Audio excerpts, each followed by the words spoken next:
Thank you for joining us for the Miami Valley Salute to Veterans. I'm Cindy LaPointe-Dafler, a volunteer host for the Miami Valley Communications Council. My husband was killed in Vietnam in 1969. He was posthumously awarded the Medal of Honor. Being around veterans and talking with them, hearing their stories and their thoughts is my way of honoring my husband's legacy. We hope that hearing these memories from veterans of our community will help us all better understand the dedication of those who have served. Today we're talking with John Prazynski of Fairfield. He is a Gold Star father of Lieutenant Corporal, is that correct? Lance Corporal. Lance Corporal, thank you.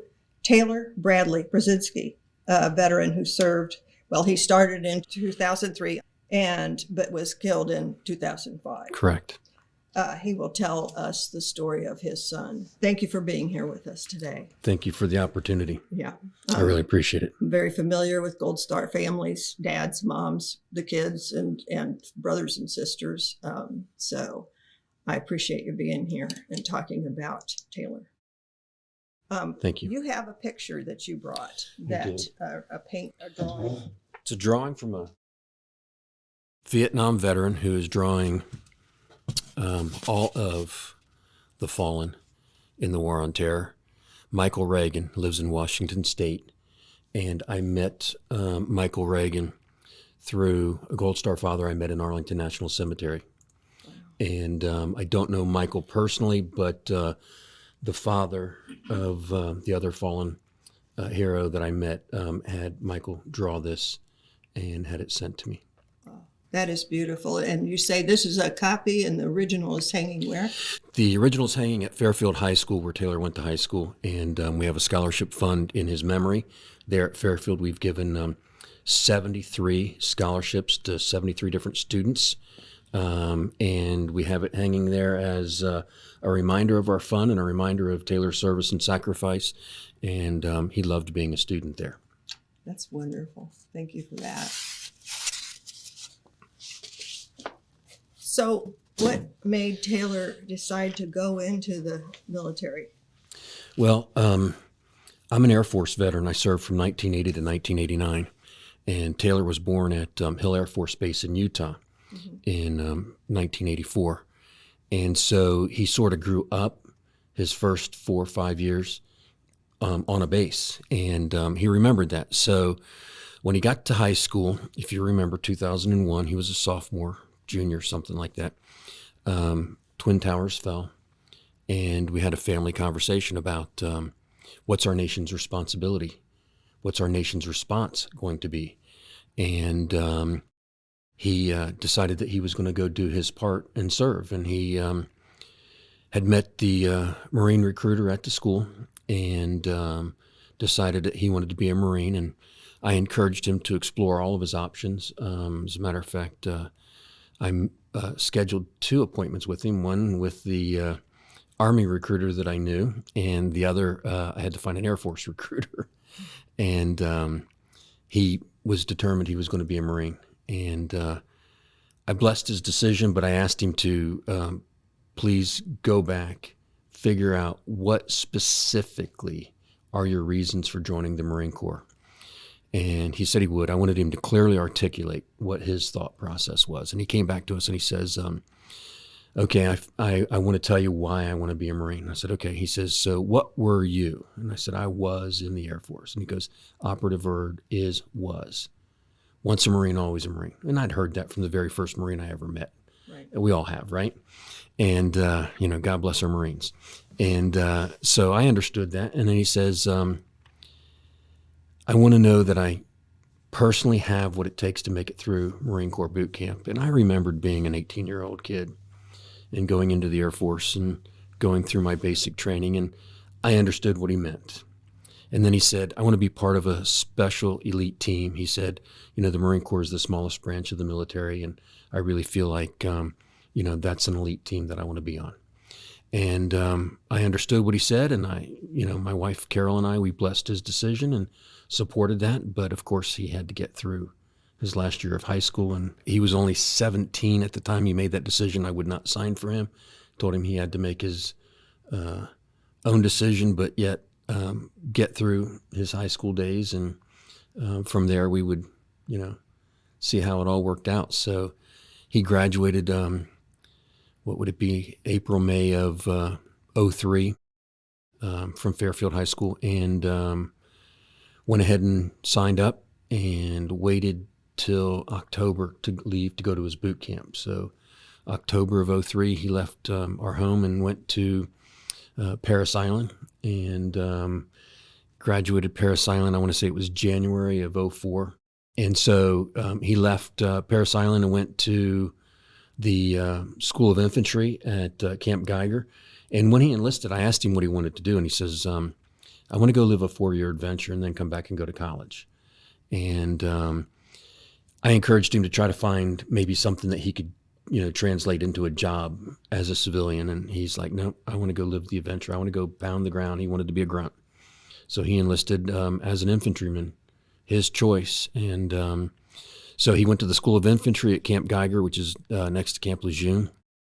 And we went down to his graduation from Parris Island, and then, of course, to the graduation from the School of Infantry. And at the graduation, at the end of the graduation, they let the Marines sort of, gather with their family.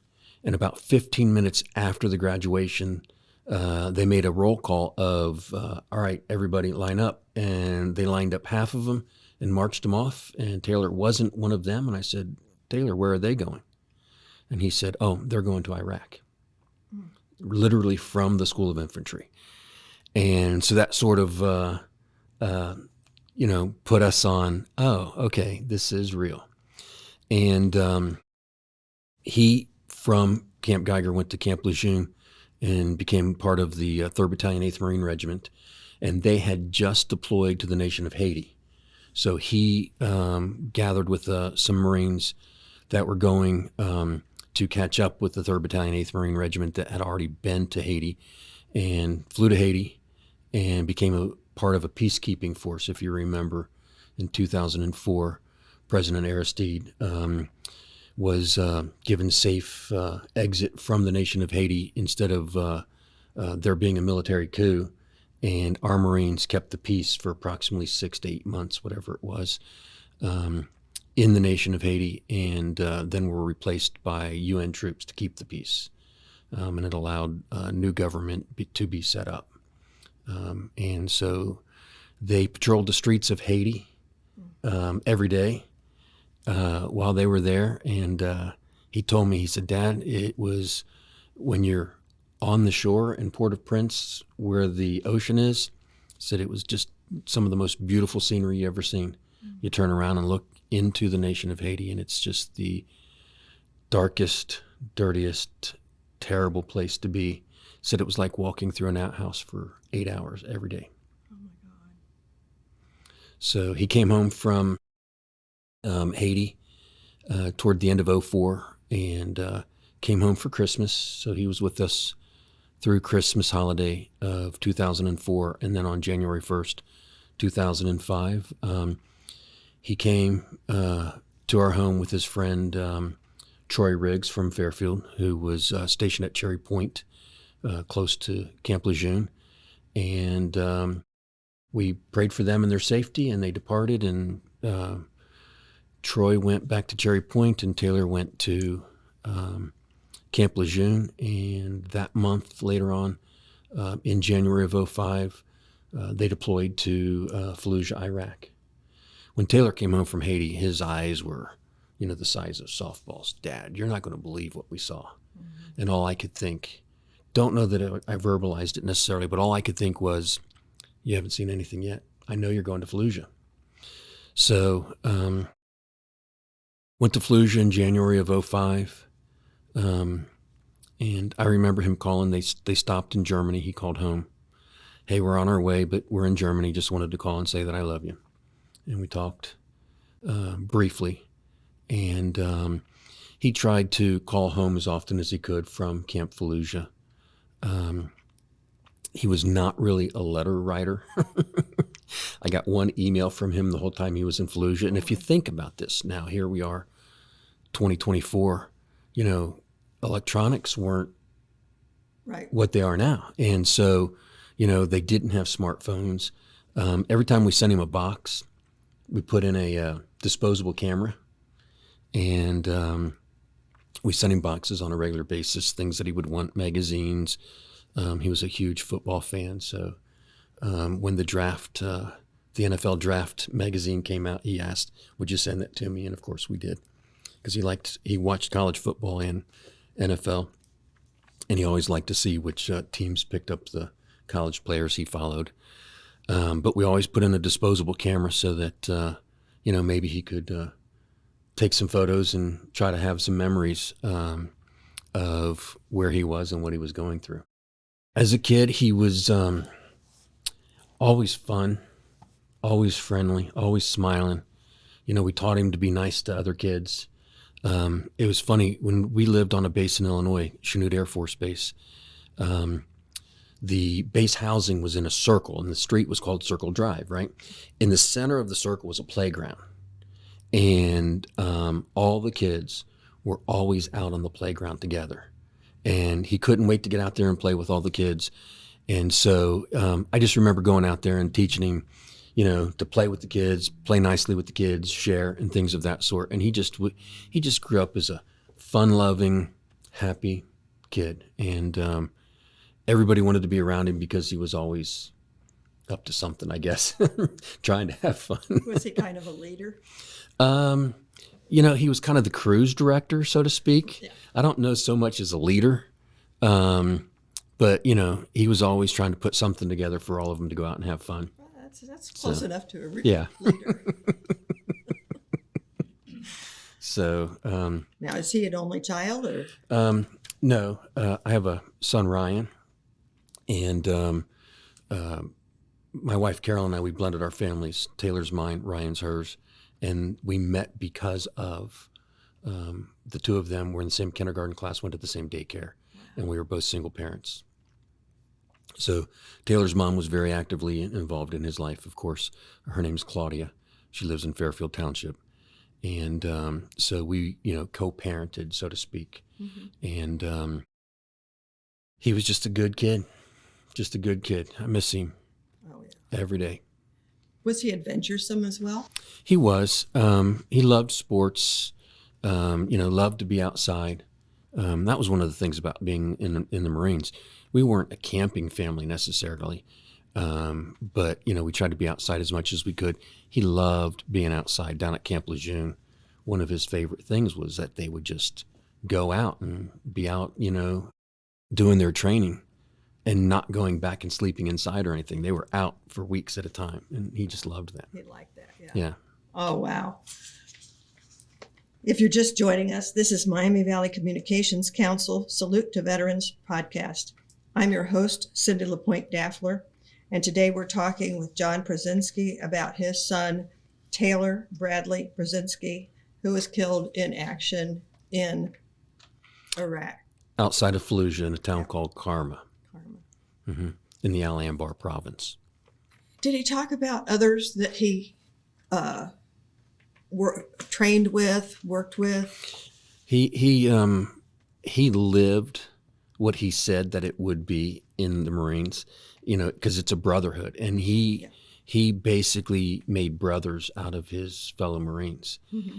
And so he told us on a phone call the first time one of them was lost. He told us the first time that he had to pull the trigger. He had a really somber phone call when he told us, we had to pull the trigger today. And he told us the story of they were on patrol. They had been receiving mortar fire every day since they got there. Whether it's on the camp or outside, there was constant mortar fire. But they had not engaged in any type of combat situation. They were just on patrol, trying to keep the peace and, make sure that everything was going the way it was supposed to go. And there was a truck that was coming toward them. It was a small pickup truck, and they had made the announcement to please stop, and the truck did not stop. It kept coming, and they had to engage. And so that was, I think, a point in his service where, I guess you would call it a demarcation point. And so, he made it a point to tell us. And so I said, "How do you feel?" And he says, "Well, it's hard to explain." He says, "But, nobody got hurt. Nobody got wounded. No one got killed.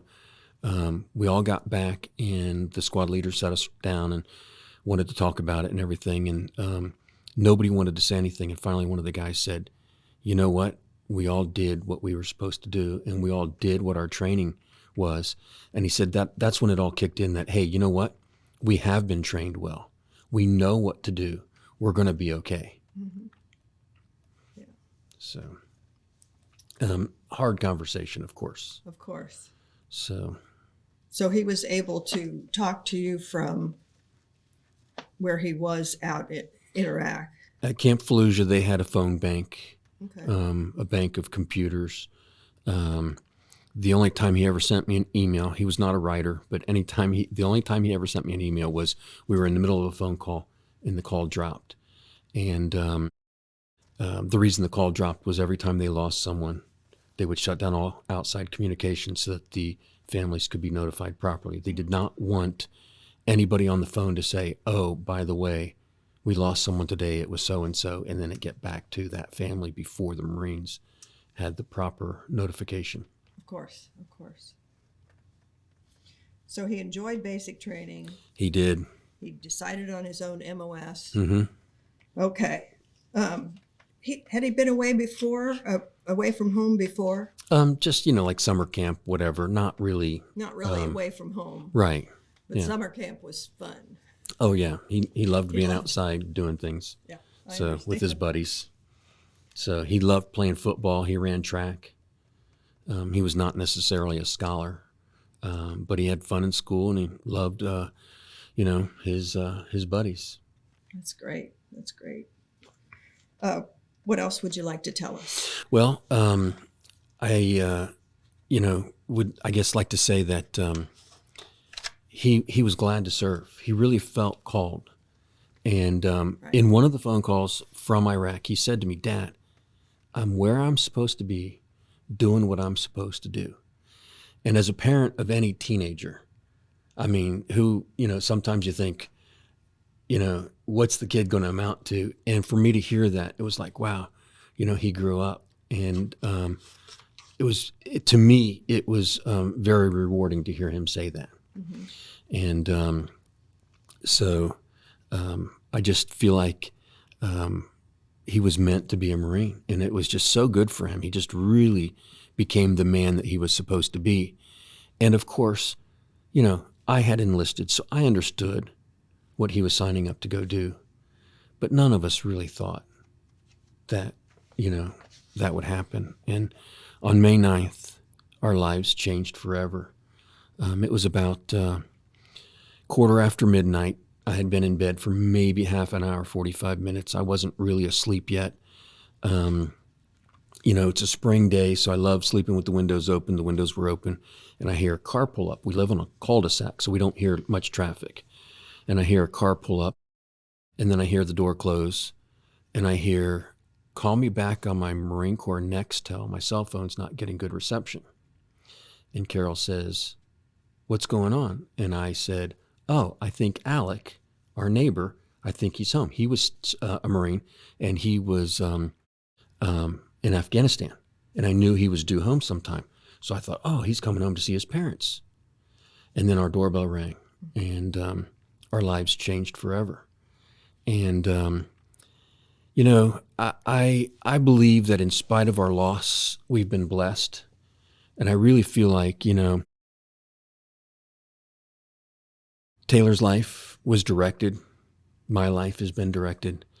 I don't believe necessarily in chance and coincidence necessarily. And so prior to the knock on the door, I had heard an author talk about a book that was written on the first American casualty once they crossed the line from Kuwait into Iraq, Shane Childers, and it was called Shane Comes Home.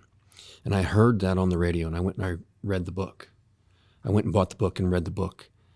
And I really feel like that was God preparing me. Yeah. I don't know why. And I can't really explain, you know, but when they knocked on the door, I flipped on the lights. I didn't have my glasses or my contacts in. Flipped on the light, and I looked through the side light before I opened the door, and I saw two Marines standing there in their uniforms. And so I opened the door, and one of them was a major, one of them was probably a master sergeant, I can't recall. And the major sort of leans in and said, "Are you John Prazynski, the father of Lance Corporal Taylor Prazynski?" And I said, "You don't need to say anything else." I just knew. But I didn't really believe that it would happen. You know, I mean, I thought he was going to go live that 4-year adventure just like he wanted to and then come home. And I don't know if that's just being naive or what. You know, he and I never talked about what if. I thought that would be a lack of faith. I really did. The only conversation that we had about what if, so to speak, was on that January 1st of 2005. As he was leaving the house, he hands me his garment bag, and he says, "Dad, my dress uniforms are in here, and so is my will," right before he left. And I never thought about, you know, okay, he went to Haiti. They prepared a will. You know, he had to put all of his next of kin notification stuff together. Never occurred to me till he handed me the garment bag, right? So I put the garment bag in a closet, never opened it. It was still sitting there. So, of course, you know, I invite the Marines in. They're sitting in my family room. I went upstairs, woke up Ryan. "Hey, Ryan, you got to come down. I'm sorry. The Marines knocked on our door. We lost Taylor last night." So, you know, they talked about what's next, what to expect. And quite frankly, they hadn't knocked on a door. The Marines in Cincinnati from the reserve unit hadn't knocked on a door in 9 years. And so we were the first. And so they really, they did the best they could. They weren't really prepared because they just didn't know. I'll be forever thankful for everything that they've done for my family and I. I remember faces more than I remember names. But you know, they were with us. And I bet to this day, there's a couple of them, if I called, and they're all retired now probably. But if I called them and said, "Hey, I need this or that," I bet they would be there for us. Mm-hmm. I believe that what they went through with us prepared them for what they experienced for the rest of 2005, 2006, and beyond, because there were plenty of other notifications that they had to do. And I just felt bad for the major. I felt bad for the first sergeant. First sergeant was knocking on Taylor's mom, Claudia's door as the major was knocking on our door. And so the phone call, the actual call me back on my cell phone, or on my Marine Corps Nextel, was them trying to coordinate the knock exactly. Right. Oh So, gosh. yeah. So that night, I remember saying to the Marines and saying to my wife, Carol, "I got to call my mom," because Taylor was really close to my mom. And I remember, so by this time it was like 1 a.m., something like that. And I remember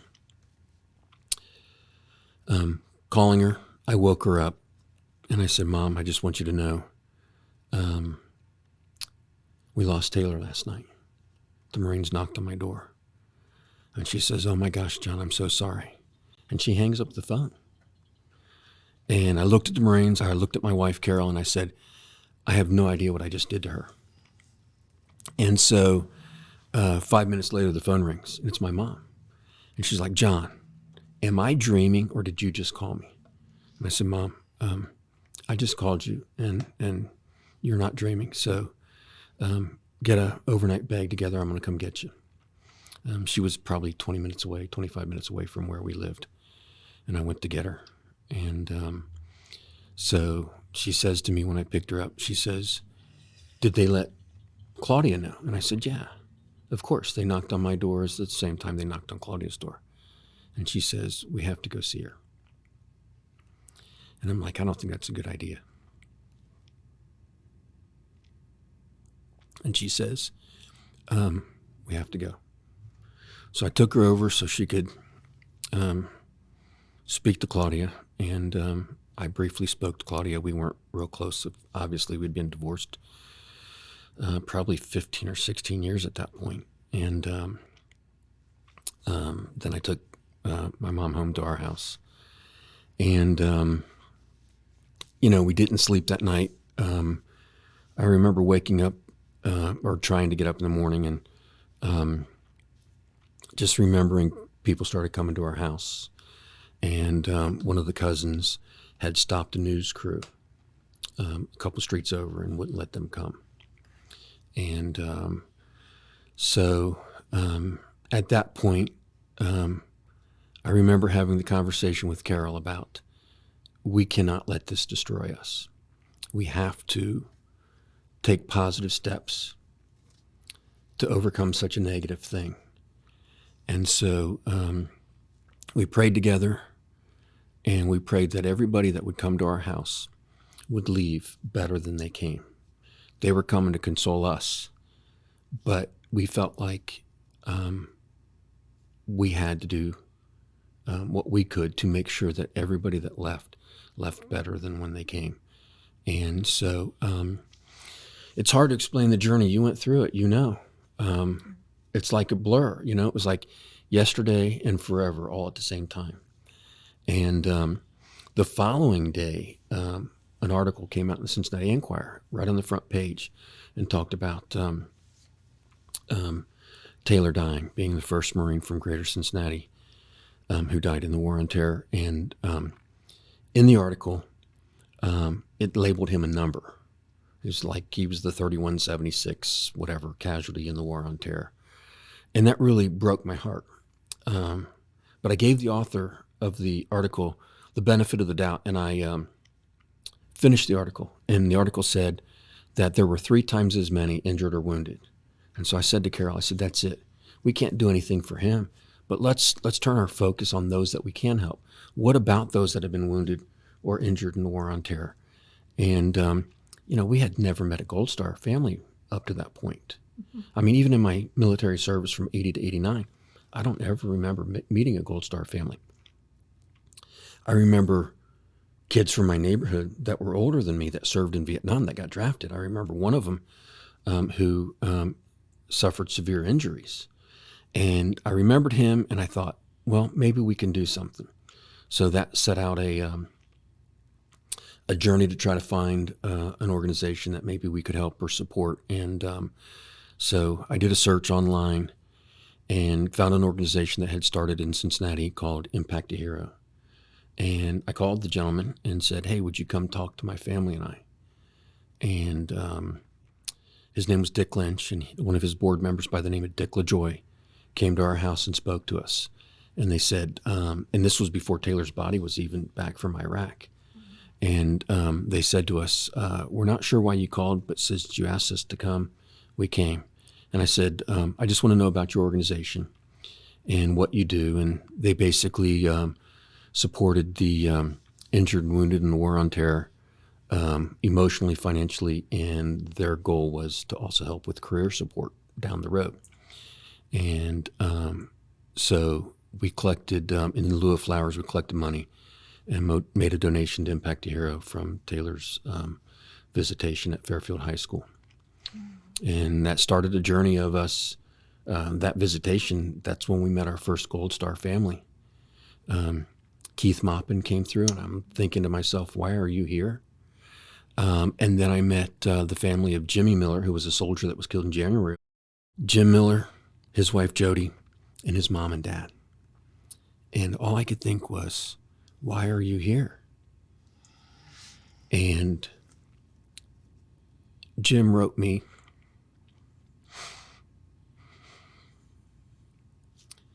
a wonderful card the following day.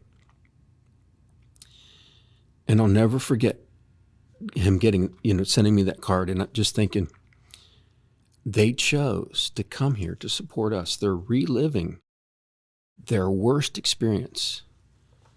And here they are. And so we sort of felt like they paid it forward to us we're going to pay it forward to others. And so we just sort of set out on a journey to do positive things in Taylor's memory to support those injured and wounded, the veterans, the other Gold Star families.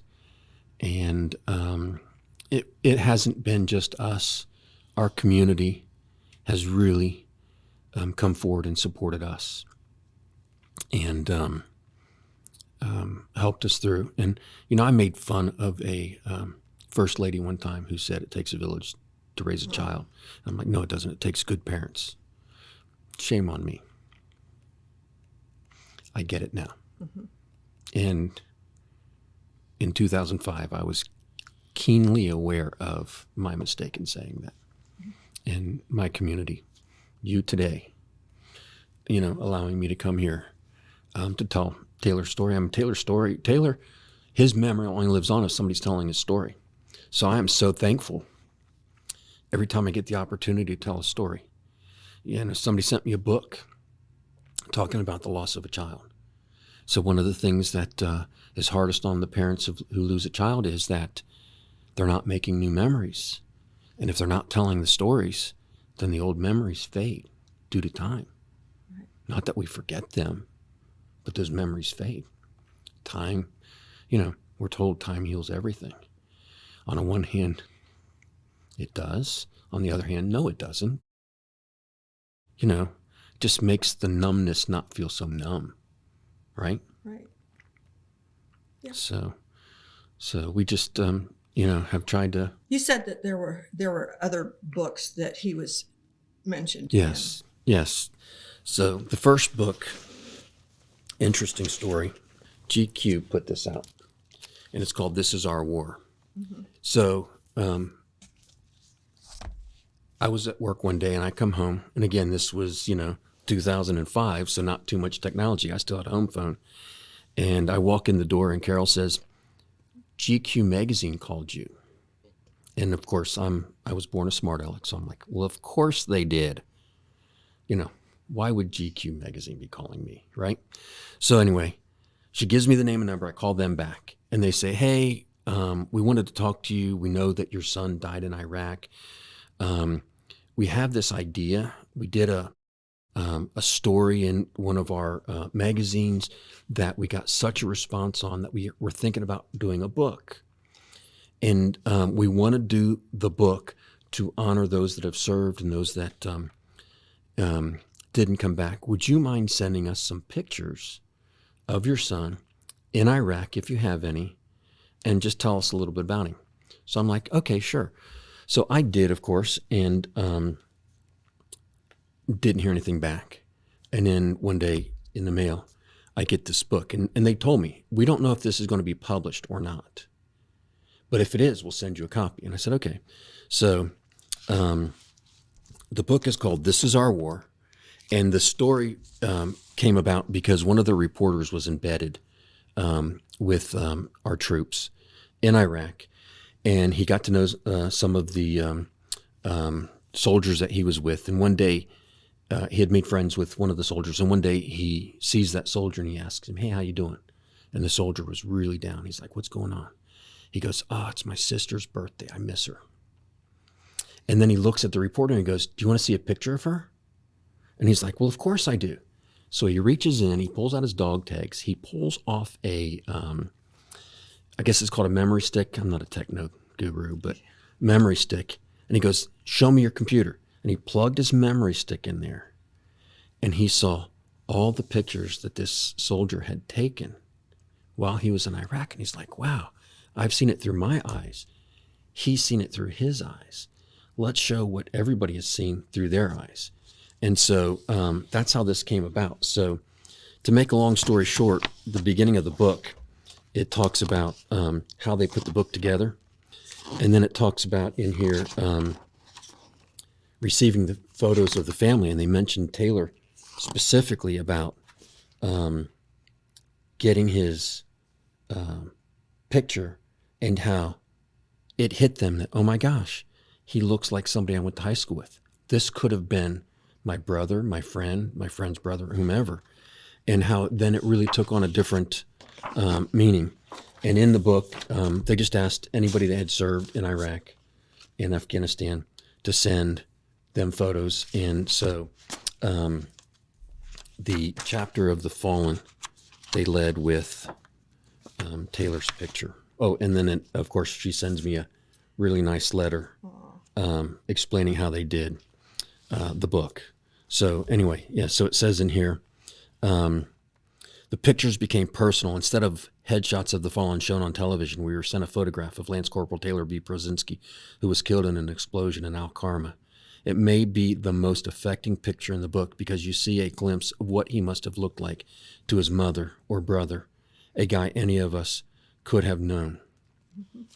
And so here's the picture. And it was a picture that was on the cameras. Yeah. If you remember, I told you we sent the disposable cameras. Mm-hmm. When we got all his stuff back from Iraq, the cameras weren't in there. Never crossed my mind. The first sergeant, who was our casualty assistance officer, one day calls me, says, "John, where are you?" I said, "I'm working, whatever." He goes, "Where are you?" I told him where I was. He says, "I'll be right there. Don't go anywhere." I'm like, "What's going on?" He said, "A package came. It had my name on it. I opened it. It does not belong to me. It's yours." I'm like, I have no idea what's going on. So he comes in. He's got this package, and it's all of the photos that were taken out of the disposable cameras. The government, the Marines, they developed all that film to make sure he didn't have pictures of things he wasn't supposed to have. Mm-hmm. And so that picture was a picture of that's, I guess, one of his buddies picked up. Looks to me like he was cleaning his weapon. He had his Walkman on, if you can remember that. And so it just sort of hit us. Wow, I wonder who has pictures of him that we've never seen. And we could sort of see how he saw Iraq. The majority, I don't know what the number of pictures are, but the majority of the pictures that he took were not of him and his buddies, but it was of what he was seeing. So it's in my mind, it was like he pulled his camera out of his pocket, went snap, because you see the sight of his weapon in these photos. So, oh, look, there's a camel. That's kind of cool. Boom. Here's the shot, but there's his sight of his weapon. So, you know, he's sort of doing what he's supposed to be doing, but yet taking the snapshot. So there were only like 8 photos of him in all these photos, probably 300 photos, something like that. So that was a pretty cool thing. You know, he would have chuckled about being in GQ magazine. I imagine he is somewhere. So the second one is a book put out by National Geographic about Arlington National Cemetery. You know, and I had mentioned to you that we'd never had the conversation about what if. Mm-hmm. And truthfully, when they knocked on our door and they said, "We'll come back and we'll talk to you about what the options are, where we can bury him," I'm thinking to myself, there are no options. That's where he belongs. That's what he earned. You know, in my mind, he's here. He's in my heart. Absolutely. His earthly body, it didn't really matter on one hand, but I felt like to honor him, there would be no greater honor for a 20-year-old. How old was Guy when he died? He was a month away from 21. Okay. So 20. Yeah. So how many years ago was that?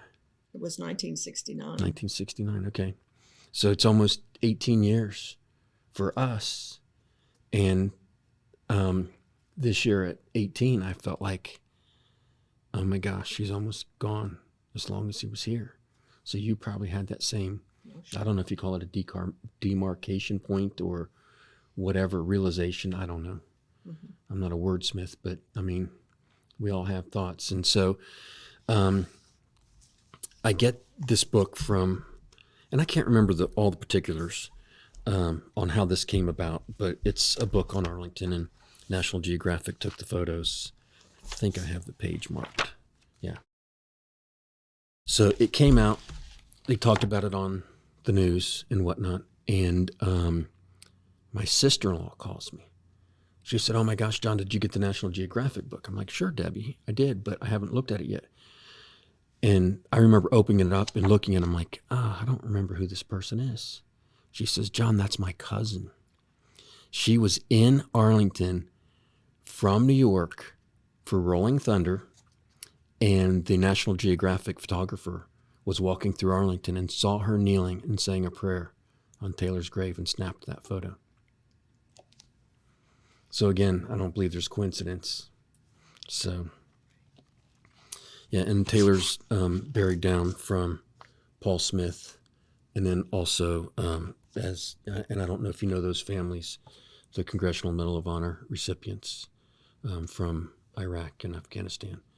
McGinnis is another family, and he's buried down the row from Taylor. So that's I brought those to share because I find it interesting. Is there anything you want our audience to take away from our conversation? Well, I guess I'll finish with this. We, wanted to do something positive through something so negative. And here, all these years later, looking back, it's not the same as it was. Our nation politically is not the same as it was, and I won't even get into all of that.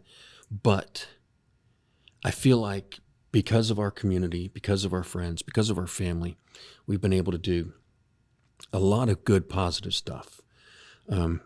The community has supported a scholarship fund in Taylor's memory at the Fairfield Community Foundation, and we've given 73 scholarships. We did a motorcycle ride. That's where we met. You were on your motorcycle. I believe you were with the Gold Star family, Jim and Leslie Groves, and you came to the Ride for Heroes, and we supported Impact to Hero quite a few years with that. We also helped locally here for Paws for Abilities. And also one of Taylor's teachers was Joe Nuxall's son, Kim. And they dedicated one of the Miracle League fields in Taylor's memory. And we've committed to helping to preserve that field beyond our generation. And so the Nuxall family is forever a family that we will always appreciate the way that they have honored Taylor. And so I just want to make sure that I say, any of the stuff that's gone on and that has been done by us or others is not because of us, it's because of others. And we will be forever thankful for the support and the love and the encouragement that we've gotten from our community and the other Gold Star families. And we're just thankful. Thank you very much, John, for coming in today and speaking with us. Thank you, Cindy.